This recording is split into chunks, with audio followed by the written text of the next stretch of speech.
주위를 둘러보면 어떤 사람은 원하는 대로 살고 싶은 삶을 사는데 어떤 사람은 하고 싶은 일도 못하면서 주위에 휘둘리기만 하지 않나요? 한번 이 두 사람의 차이에 대해서 생각해 본 적 있나요? 그리고 원하는 대로 살기 위해서는 어떻게 살아야 될까요? 이것에 대해서 딱 4분 만에 설명드릴게요.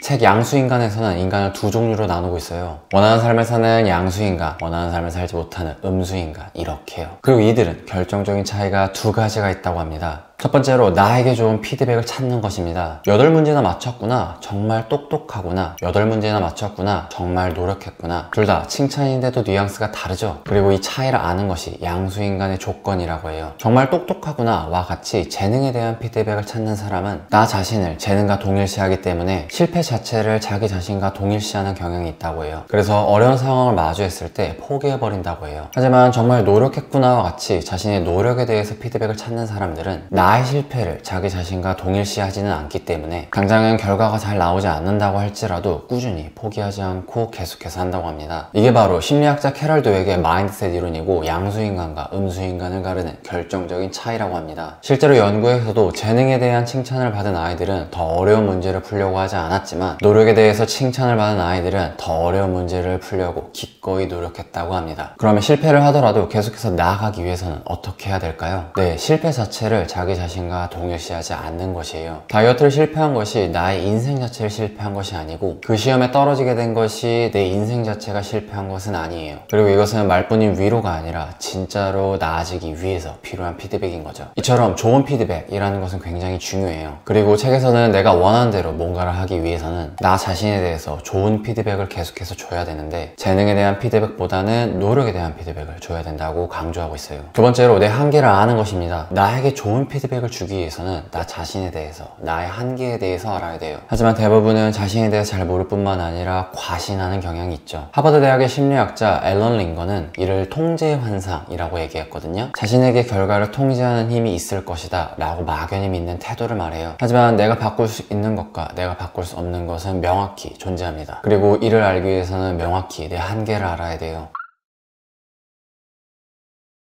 그렇다면 자신에 대해서 정확히 알려면 어떻게 해야 될까요?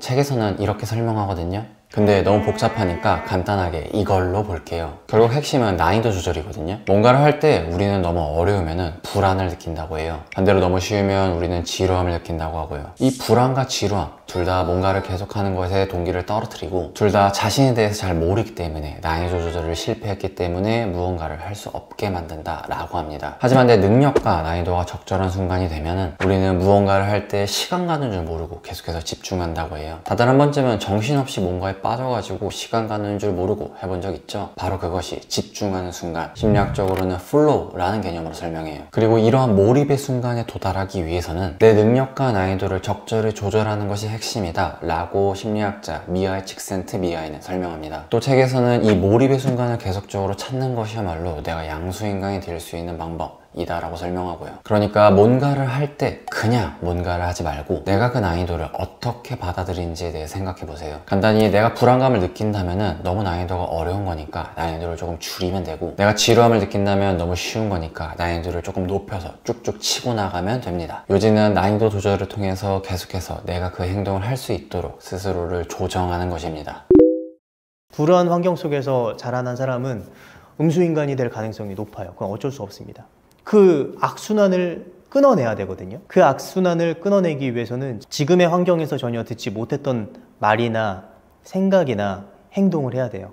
그게 제가 양수인간이라는 책을 쓴 이유입니다. 분명 내가 음수인간이 된 이유는 있을 거예요. 하지만 지금에 와서야 그 이유가 중요하진 않죠. 이미 벌어진 일이고 중요한 것은 지금부터 어떻게 할 것이냐 라는 거잖아요. 하나의 말을 더 인용해 볼까요? 문제를 해결하기 위한 첫 단계는 무엇이 문제인지에 대해서 아는 것이다. 결국 내가 원하는 대로 살기 위해서는 변화를 해야 합니다. 악순환을 끊어내야만 하죠. 그리고 그 악순환을 끊는 열쇠는 무엇이 문제인지를 아는 것이고, 책에서는 내가 나를 어떻게 해석하는가가 가장 중요한 핵심이라고 말합니다. 그리고 저자는 이러한 나의 해석을 통해서 음수인간에서 양수인간으로 바뀌었다고 설명하고요. 이상 그 누구보다 유년 시절을 음수인간으로 보냈지만 지금은 84만 명의 구독자를 보유한 채널을 가졌으며 사업, 강연 등을 하면서 누구보다도 양수인간을 삶을 사는 저자가 151명의 전문가를 만나면서 알게 된 인생의 핵심을 정리한 책 양수인간이었습니다.